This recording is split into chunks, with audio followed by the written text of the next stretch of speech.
மே 12 night 12 night 12 மணி ஆச்சு. ரைமிங்காக சொன்ன கோச்சிக்காதீங்க. ரஷ்யாவோட மினிஸ்ட்ரி ஆஃப் டிஃபென்ஸ் தரப்பு வந்து ஏதாவது ஸ்டேட்மெண்ட்ஸ் வருமா அப்படிங்கிறது போல வெயிட் பண்ணி பார்த்தேன். எந்த ஒரு ஸ்டேட்மெண்ட்டும் வரல. கப்பு சிப்புன்னு இருக்காங்க. ஆனால் ரஷ்ய வீரர்கள் வந்து பார்த்தீங்கன்னா கர்கிவ் பகுதியில் சில இடங்களை முன்னேறி ஒரே நாளில் 9 செட்டில்மெண்ட்ஸ் கிட்ட அவங்களோட கட்டுப்பாட்டுக்குள்ள வந்துருச்சு அப்படிங்கிறத சொல்லப்பட்டு வருது.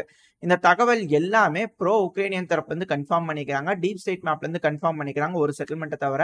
இப்போ ப்ரோ உக்ரைனியன் சோர்ஸ் கிட்ட இருந்து வந்துட்டு இருக்கு. இப்போ ரஷ்யன் சோர்ஸ்ல என்னன்னா இது போல வந்திருக்கிறாங்க, வீடியோ பதிவுலாம் ஷேர் பண்றாங்க, எல்லாம் பண்றாங்க. பட் ஆனால் கீழே ஒரு லைன் மென்ஷன் ஆயிருக்கும், ப்ரோ உக்ரைனியன் சோர்சஸ் கிட்ட இருந்து எடுக்கப்பட்ட ஒரு இன்ஃபர்மேஷன் அப்படிங்கிறது போல. இது ஏன் ஹைலைட் பண்ணி காட்டுறேன்னா காரணம் இருக்கு.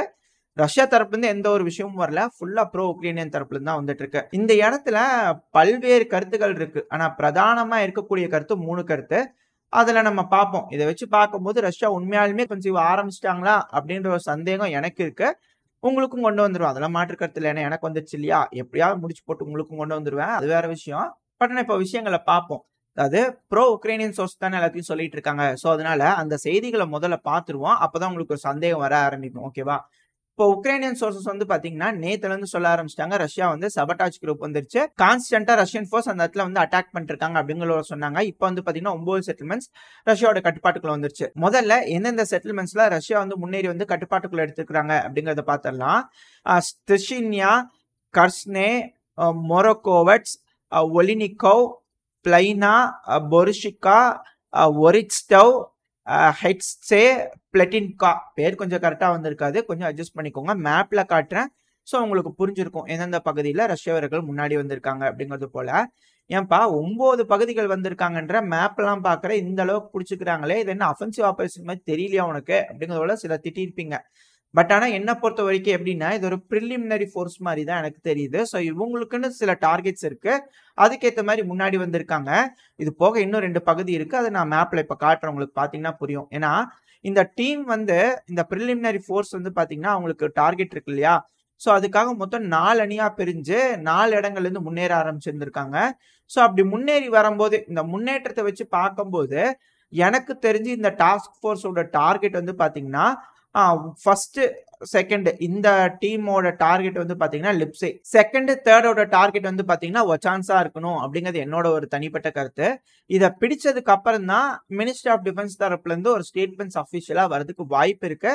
அதுக்கப்புறம் தான் ரஷ்யாக்குள்ள என்ன நடந்துட்டு இருக்கு அப்படிங்கிறதே நம்மளுக்கு தெரிய வரும். முதல்ல உக்ரைன் தரப்பை பார்த்தோம்னா அவங்க தானே பெரிய ஆளுங்க, நல்லவங்க, 40 நாடுகளோட சப்போர்ட் இருக்கு, எங்க சும்மாங்களா, உக்ரைன் பெரிய ஆளுங்க இல்லையா.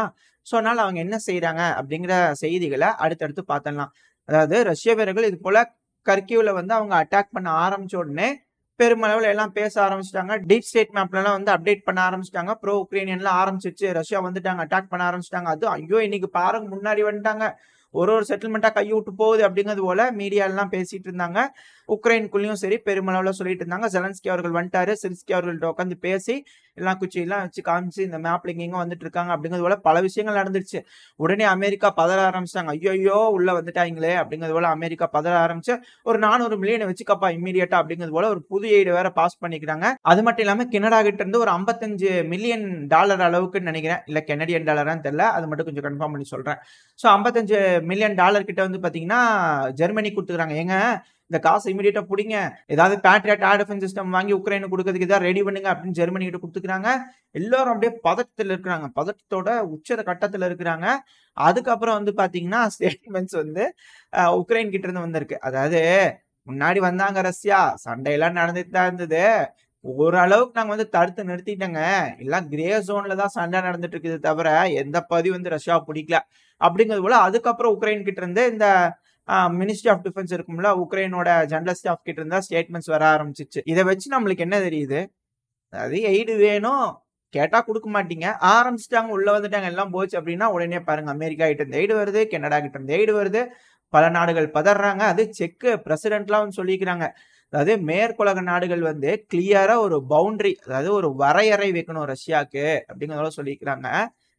சரி ஓகே, ஏன்னா சமீப காலமா செக்கோட ஆயுதங்கள் ரஷ்யாக்குள்ள பூந்து விளையாடிட்டு இருக்க அந்த வேம்பயர் சிஸ்டம்லாம் அதை வச்சுதான் எம்எல்ஆர்எஸ் மூலயமா வந்து பெல்கிராட் பகுதியெல்லாம் தாக்கிட்டு இருக்கிறாங்க. பட் அதெல்லாம் வேற விஷயம். பட் இப்போ முக்கியமான விஷயத்துக்கு வருவோம். ஸோ பல நாடுகள் பதற ஆரம்பிச்சதுக்கு அப்புறமா சுச்சுவேஷன் கண்ட்ரோலுக்குள்ள வருது அப்படிங்கிறத சொல்றாங்க. அதாவது உக்ரைனுக்குள்ள எய்டு வர வர வர எல்லாம் கண்ட்ரோல்ல இருக்கும். எய்டு வரல அப்படின்னா கண்ட்ரோல் மீறி போயிரும் அப்படிங்கிறது போலதான் இங்க இருக்கக்கூடிய விஷயங்களா இருக்கு.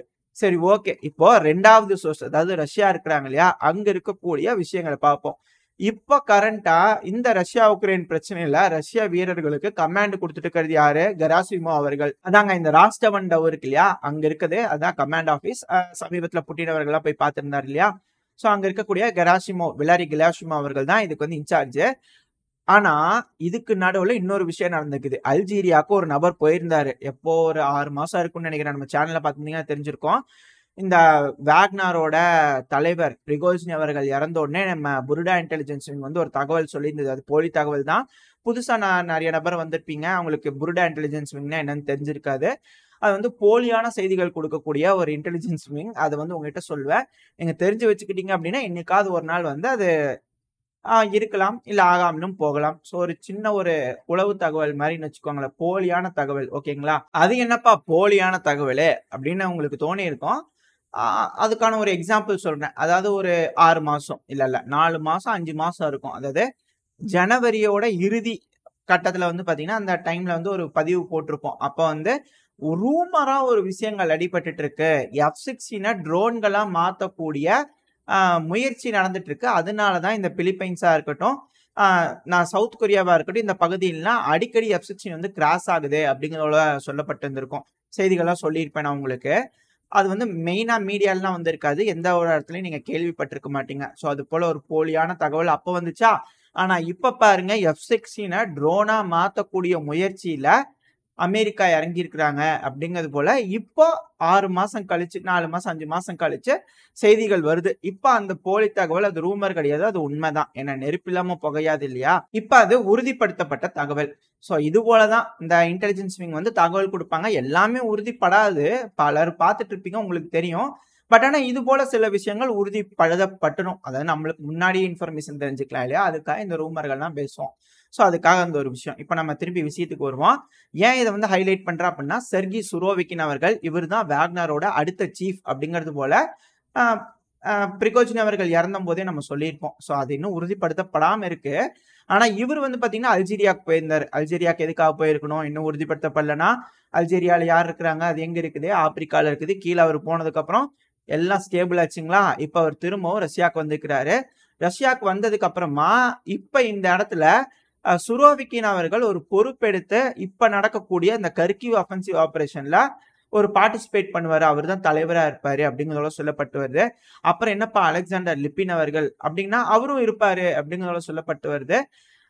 என்னது இது அப்படிங்கிறதோட பல கேள்விகள் இருக்கு இல்லையா. அதுதான் இங்க இருக்கக்கூடிய சந்தேகமே. அதாவது இது கர்கிவ் அஃபென்சிவா அப்படிங்கிறதே முதல்ல ஒரு கேள்வி. ரஷ்யாவோட கிரேட்டஸ்ட் அஃபென்சிவ் தான். அது கர்கிவ் பிடிக்கிறதுக்காக இல்லைங்க, சுமிய பிடிக்கிறதுக்காக அப்படிங்கிறது போல சில பல ரூமர்கள் வதந்திகளா வந்துட்டு இருக்கு. அந்த சுமிய பிடிக்கிறதுக்காக ஒரு அதாவது 2 பிரிஞ்சிருக்காங்க. ஸோ இந்த கெராசிமோ அவர்கள் வந்து பாத்தீங்கன்னா இப்ப கரண்டா இருக்கக்கூடிய லுகான்ஸ்க்ல இருந்து கீழே கெர்சன் வரைக்கும் மேனேஜ் பண்ணக்கூடியது அவர் தான். அதுக்கடுத்த லிப்பின் அவர்கள் வந்து கர்கிவ்காக இருப்பாரு. இப்ப வந்திருக்கிற சுரோவிக்கின் அவர்கள் வந்து சுமிக்காக இருப்பாரு. சுமி பகுதியிலிருந்து என்ட்ராகக்கூடிய ரஷ்ய வீரர்கள் வந்து அவர் கட்டுப்பாட்டுக்குள்ள எடுத்து பண்ணுவாரு அப்படிங்கிறத சொல்லப்பட்டு வருது. இதுக்கு ஒரு காரணம் உண்டு. இந்த ரூமருக்கு ஒரு காரணம் உண்டு. ஏன் அப்படின்னா, இப்ப சுமி பகுதியிலிருந்து உள்ள என்டர் ஆகுறாங்க அப்படின்னா நேரா பெலருஸை டச் பண்ணிடுவாங்க. பெலருஸ்ல யார் இருக்கா? நம்ம தான் முன்னாடி நிறைய பதிவுல பார்த்திருப்போமே, வேக்னார் படைகள் இருக்காங்கோ. அவங்க என்ன பண்ணிட்டு இருக்காங்கோ, ட்ரைனிங் கொடுத்துட்டு இருக்காங்கோ, பல இடங்கள்ல கேம்ப் செட் பண்ணிட்டு இருக்காங்கோ. சோ பெலரூஸ் இருந்து தான் எட்டி குதிக்க கூடாது. சுமி வழியா உள்ள என்டர் ஆகக்கூடிய ரஷ்ய வீரர்கள் பெலரூஸோட கான்டாக்ட் வச்சுக்கிட்டாங்கன்னா வேணுங்கிற விஷயம்ல போக்குவரத்துல பண்ணிக்கலாம். அதுக்கப்புறம் என்னங்க, பெலரூஸ் ஒன்னும் வந்து அடிக்கல, ரஷ்யாவோட கட்டுப்பாட்டுக்குள்ள பகுதி இருக்கு. அந்த பகுதியில இருந்து அவங்க போய்க்குவாங்க வந்துக்குவாங்க இல்லையா அப்படிங்கிறது போல விஷயங்கள் தோணுது. எனக்கு தனிப்பட்ட கருத்தா தோணுது. இது வந்து போலியான தகவல்னு வச்சுக்கோங்களேன். சோ இது போல இருக்கலாம். அந்த கிரேட்டஸ்ட் அஃபென்சிவ் ஆபரேஷன் சுமிக்கா இருக்கும். சரி, நீ சொல்ற மாதிரி சுமிக்கு போறாங்கன்னு வச்சுக்கோ, என்ன பிரயோஜனம்? பெலரூஸோட போய் டச் பண்ணிட்டாங்கன்னா என்ன பிரயோஜனம்? கீவ் பக்கத்துல இருக்கு. பெலரூஸோட அதிபரான லுகசங்கா அவர்கள் சொல்லியிருந்தார் இல்லையா, ஒரு போர்னு வந்துருச்சு அப்படின்னா கேபிட்டல போய் ரவுண்டு கட்டி பிடிச்சாதாங்க அது முடியும், இல்லைன்னா அது முடியாதுங்க அப்படிங்கிறது போல லுகசங்கா அவர்கள் வந்து புட்டின் அவர்களுக்கு வந்து அறிவுரை சொன்னதா சொல்லிட்டு இருந்தாரு. அதை சொன்னாதான் சொன்னாரு. அது ஒரு காமெடியான ஒரு செய்தி. அது முன்னாடி வந்தது ஒரு 6-7 மாசம் இருக்குன்னு நினைக்கிறேன். அந்த டைம்ல வந்த ஒரு செய்தி. நான் சொல்றேன், இப்ப அப்படின்னா சுரோவிக்கின் அவர்கள் வந்திருக்கிறாரு, அப்ப கீவ பிடிக்கிறாரு, சுமி பக்கம் போறாருன்னா வாய்ப்புகள் இருக்கு இல்லையா? சோ அதனால இது வந்து அஃபென்சிவ் ஆபரேஷனே இல்ல. இது சும்மா ஒரு சபாட்டாஜ் ஆபரேஷன் மாரி. ஏன்னா நம்ம இந்த ரஷ்யா உக்ரைன் பிரச்சனைலாம் மேப் வீடியோலாம் பார்த்திருப்போம். ரஷ்யாவோட அஃபென்சிவ் வந்து எப்பவுமே எடுத்தவங்க ஒருத்தவங்க உள்ள வந்து எட்டி குச்சி வந்து பிடிச்சுக்க மாட்டாங்க. அதாவது முன்னாடி 2022ல அந்த மாதிரி நடந்திருக்கும். ஆனா இப்ப வந்து அப்படிலாம் கிடையாது. ஒரு இடத்துக்கு போறாங்க அப்படின்னா ஆர்ட்லரி டீம் அவங்க வேலையை காட்டியிருப்பாங்க, ட்ரோன் டீம் அவங்க வேலையை காட்டியிருப்பாங்க, கிளியரான சர்வேலன்ஸ் இருக்கும். அங்க இருக்கக்கூடிய எல்லா ஏர் டிஃபென்ஸ் சிஸ்டமையும் சப்ரஸ் பண்ணுவாங்க. ஏன்னா இப்ப பண்ணிட்டு இருக்காங்க. ஏர் டிஃபென்ஸ் சிஸ்டம் சப்ரஸ் பண்றதுக்கான வீடியோக்கள் வந்துகிட்டு இருக்கு. இன்னைக்கு கூட வந்து பாத்தீங்கன்னா ஏர் டிஃபென்ஸ் சிஸ்டம் அங்க இருக்கக்கூடிய ஏர் டிஃபென்ஸ் சிஸ்டம் தான் சப்ரஸ் பண்ணிருக்காங்க. நேத்திக்கும் சரி இன்னைக்கும் சரி லான்சர் ட்ரோன்கள் தெரிஞ்சுக்கிட்டு அடிச்சிருக்கு அப்படிங்கிறது போல வீடியோ பதிவுகள் வந்துட்டு இருக்கு. அந்த வீடியோ பதிவுகள் சைட்ல லோட் பண்றேன், பாத்தீங்கன்னா தெரியும். ஸோ இது போல தொடர்ந்து வந்து லான்சர் ஸ்ட்ரைக் நடந்துகிட்டு தான் இருக்கு. அந்த இடத்த வந்து இன்னும் ப்ரிப்பேர் பண்ணிக்கிட்டு தான் இருக்கிறாங்க. ஸோ ரஷ்ய வீரர்கள் இப்போ ஒரு அஃபென்ஸ் எடுத்துட்டாங்கன்னா சபாட்டாஜ் அண்ட் ரிகானிசன் டீமா இருக்கும். ஸோ அவங்க முன்னாடி வந்திருக்காங்க, சில பகுதிகளை பிடிச்சுக்கிட்டு தெரிஞ்சுக்கிட்டு அதுக்கப்புறமா ஸ்டாமர்ஸ் உள்ள வருவாங்க. அந்த இடத்த பிடிச்சதுக்கு அப்புறமா ரெடி பண்ணதுக்கு அப்புறமா அங்க ஏதாவது டிராப் சீப்ஸ் ஏதாவது வச்சிருந்தாங்கன்னா இன்ஜினியரிங் பிரிகேட் எல்லாம் ரெடி பண்ணதுக்கு அப்புறமா டிஃபென்ஸ் பிரிகேட் கொடுப்பாங்க. டிஃபென்ஸ் பிரிகேட் எடுத்ததுக்கு அப்புறமா திரும்ப ஸ்டாமர்ஸ் வந்து அங்கிருந்து அஃபென்சிவ் ஆபரேஷனுக்கு பண்ணுவாங்க. ஸோ இப்படிதான் கான்செப்ட் போயிட்டு இருக்கு. ஸோ இது ஒரு ரிகானிசன் அண்ட் சபாட்டாஜ் ஆபரேஷன் தான். அது மட்டும் இல்லாம ஒரு ஃபுட் ஹோல்டு வேணும். முன்னாடி முன்னேறி போறாங்க அப்படின்னா அந்த இடத்துல ஒரு நல்லா காலை பதிச்சோம்னா அப்படிதான் முன்னேறி போக முடியும். ஸோ அதுக்கான ஒரு தடமா இது இருக்கும், ஒரு பிளாட்ஃபார்மா இது இருக்கும். முன்னாடி வந்து இந்த லிப்ஸையும் ஒச்சான்ஸ்க்கும் பிடிச்சதுக்கு அப்புறம் தான் ரஷ்யா வந்து பெருமளவுல அடுத்த கட்ட நகர்வை நகர்த்துவாங்க. அப்படி நகர்த்தும் போது தான் என்னென்ன நடக்குது அப்படின்னு எக்ஸாக்டா நம்மளுக்கு தெரியும். ஸோ அது வரைக்கும் என்னென்னலாம் நடந்துட்டு இருக்கு அப்படிங்கிறத நம்ம பொறுத்திருந்து பார்ப்போம். ஸோ இருதரப்புலையும் சொல்லக்கூடிய செய்திகள் உங்ககிட்ட நான் கொடுத்துருப்பேன். நான் ரஷ்யா கிட்ட சொன்னதை சொல்லவே இல்லையாப்பா 3வது கட்டமா வந்தது அப்படின்னா அது வெயிட்டிங். சில பல சோர்சஸ் கிட்ட இருந்து தகவல் ஏதாவது அபிஷியலா வரட்டும், அதை வச்சு நம்ம ஏதாவது பில்டப் பண்ணி பேசலாம் அப்படிங்கிறதுக்காக வெயிட்டிங். நடுவில் வந்து ரூமரை பத்தி பேசியிருந்தோம், உக்ரைன் என்ன சொல்லியிருந்தாங்க அப்படிங்கறத பேசியிருந்தோம். உக்ரைன் ஏன் சொன்னாங்க அப்படிங்கிறதுக்கான எய்டு வேணும், அது வந்துருச்சு. அதனால வந்து எல்லாம் டிஃபெண்ட் பண்ணிட்டேன் அப்படிங்கிறத சொல்லியிருக்கிறாங்க. ரூமரா வந்திருக்க விஷயங்கள் உங்ககிட்ட கொடுத்துருக்கிறேன். இப்போ 3வதா இருக்கக்கூடிய விஷயம் ரஷ்யா கிட்ட இருந்து ஒரு ஸ்டேட்மெண்ட் வந்துச்சுன்னா அதை வச்சு என்ன நடக்குது ஏது நடக்குது அப்படின்னு புரிஞ்சுக்கிட்டு என்னோட கருத்தை உங்ககிட்ட ஷேர் பண்றேன். இதோட இந்த பதிவு நான் முடிச்சுக்குவோம். இந்த பதிவு எப்படி இருந்துச்சு, உங்களுக்கு பிடிச்சிருக்கா? பிடிச்சிருந்தா லைக் பண்ணுங்க, உங்க ஃப்ரெண்ட்ஸ் அண்ட் ஃபேமிலியோட ஷேர் பண்ணிக்கோங்க. அது கூடவே மறக்காம உங்களோட கருத்துக்களை கமெண்ட் செக்ஷன்ல சொல்லுங்க. இந்த பதிவு நல்லா இருந்துக்கும் நம்பிக்கையில் அடுத்த பதிவில் உங்களை சந்திக்கிறேன். அது வரைக்கும் ஸ்டே சேஃப். By by.